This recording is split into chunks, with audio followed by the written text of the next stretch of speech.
Result के regarding मैं आपको एक केस आपके साथ डिस्कस कर रहा हूँ। जैसे किसी स्टूडेंट का ये रिज़ल्ट मैं आपके सामने अभी ओपन कर रखा है LPU कनेक्ट के माध्यम से। आप जब एग्ज़ाम कनेक्ट में रिज़ल्ट के अंदर व्यू ग्रेड कमांड दोगे तो आपको पूरा रिज़ल्ट उसका दिख जाता है। इसमें दो टाइप्स हैं, रिज़ल्ट और एक है रीअपीयर। पहले मैं रिज़ल्ट में जाता हूँ। रिज़ल्ट में क्या दिख रहा है, इस स्टूडेंट की ये इंग्लिश सब्जेक्ट है सेमेस्टर 1 का। इसने असाइनमेंट की मार्क्स मैं आपको अगर हाईलाइट करके दिखाऊं तो इसके जो असाइनमेंट के मार्क्स हैं वो 0 लगे हैं। इसका मतलब ये हुआ कि इस स्टूडेंट ने सेमेस्टर 1 में असाइनमेंट सबमिट ना की थी, इसके असाइनमेंट के मार्क्स 0 हैं।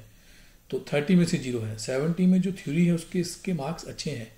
तो अगर असाइनमेंट के इसके मार्क्स जुड़े होते तो इसकी परसेंटेज बहुत अच्छी हो जानी थी। अब ये स्टूडेंट जो है ये वैसे पास है, इसका यहाँ पर जो ग्रेड है वो C है, फिर D है, लेकिन जो चौथा सब्जेक्ट है DSOC 101, इसमें उस समय ये एब्सेंट थी, इसने एग्ज़ाम नहीं दिए थे।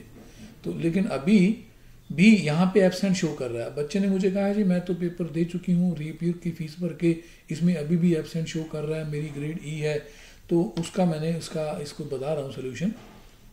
अब ये जो रिज़ल्ट है यहाँ पे ग्रेड अभी भी E लिखी हुई है और यहाँ पे अभी भी एब्सेंट लिखा है, जबकि बच्चे की प्रॉब्लम उसको दिख रही है कि मेरा तो अभी भी एब्सेंट है, मेरा तो पेपर दिया था, I am very much sure. अब मैं उसका आंसर देना चाहता हूँ। अब वो बच्चा क्या करेगा, रीअपीयर में जाके देखे। रीअपीयर में DSOC वही सब्जेक्ट, यहाँ पर देखो उसके मार्क्स जो हैं तो 39 है। मतलब रीअपीयर का एग्ज़ाम दिया, उसके जो मार्क्स हैं वो 39 आ गए। अगर बाई चांस 40 आ जाते फिर उसने पास हो जाना था। फिर वहाँ पे E ग्रेड की जगह उसकी कोई ना कोई ग्रेड D या C या कुछ ना कुछ बन जानी थी। अब थ्योरी में पास है थ्योरी में पास है लेकिन असाइनमेंट में पास नहीं है और ओवरऑल उसके मार्क्स 40 से कम हैं। यहाँ पर मैं बताऊंगा। अब इसमें तो 30 में से 0 है, इसमें 70 में से 39 आ चुके हैं, बट स्टिल उसकी ग्रेड E है क्योंकि 40 से कम है। पास होने के लिए स्टूडेंट के पास टोटल जो मार्क्स हैं वो 40 होने या 40 से अबव होने चाहिए। तो यहाँ पे मेन इंपॉर्टेंट थिंग क्या है, अब स्टूडेंट को ये चाहिए कि जब भी वो रीअपीयर की रजिस्ट्रेशन ओपन हो तो वो जो ये CA के मार्क्स हैं उसके ऐड नहीं है ना, तो वो CA की फीस भरे 300 पर पेपर के हिसाब से। ये चारों सब्जेक्ट की असाइनमेंट्स को सबमिट करे। पहले वो फीस पे करेगा, फिर इन सब्जेक्ट की असाइनमेंट दोबारा आएंगी। वो असाइनमेंट पहले सबमिट नहीं की थी तो अब वो सबमिट करे तो इसके मार्क्स इसमें जुड़ जाएंगे, तो बच्चे की जो परसेंटेज है वो बढ़ जाएगी। ये सेमेस्टर 1 उसका पहले हो चुका है। सेमेस्टर 1 में उसको कोई प्रॉब्लम्स थी, उस बच्चे ने उस समय असाइनमेंट सबमिट नहीं की थी और एग्ज़ाम भी केवल 3 दिए थे, चौथा जोड़ दिया था। अच्छा, बाकी अब इसके सेमेस्टर 2 में और सेमेस्टर 3 में मार्क्स अच्छे हैं, कोई प्रॉब्लम नहीं है। एक बात और इसी के साथ में मैं कहना चाहूँगा, अगर कोई बच्चा अपने एग्ज़ाम में अपनी CA सबमिट ना कर सके तो CA सबमिट करने के लिए उसको एक बार मौका मिलता है, जिसकी री सबमिशन की रजिस्ट्रेशन की जो फीस है वो केवल 100 रुपये है।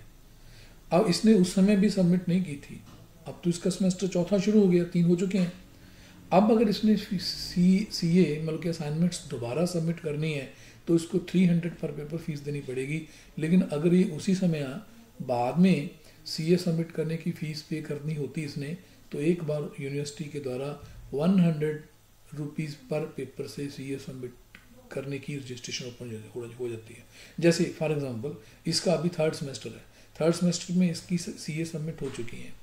मान लो इस बच्चे ने या किसी बच्चे ने दिसंबर में एग्ज़ाम दिए, दिसंबर में उसने एग्ज़ाम तो दे दिए, CA सबमिट नहीं की, या एग्ज़ाम भी नहीं दिए, CA सबमिट भी नहीं की, तो दिसंबर के रिज़ल्ट के तुरंत कुछ दिन बाद यूनिवर्सिटी की तरफ से एक अनाउंसमेंट आती है जिस पे लिखा है कि जिन्होंने CA सबमिट नहीं की थी उनको एक CA सबमिट करने के लिए मौका मिलता है, दोबारा रजिस्टर करो। उसकी जो पहली बार पर पेपर की या पर CA असाइनमेंट सबमिट करने की जो फीस है 100 से होती है।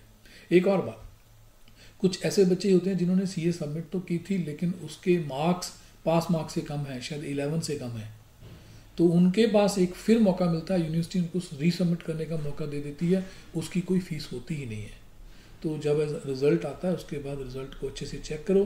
अगर रिज़ल्ट सीए के कारण से सप्ली है तो सीए रीसबमिट करो, उसकी रजिस्ट्रेशन करो। अगर थ्योरी के कारण से सप्ली है तो थ्योरी की रीसबमिशन करो, रजिस्ट्रेशन करो। बस यही था मैंने जो आपको बताना था। Thank you.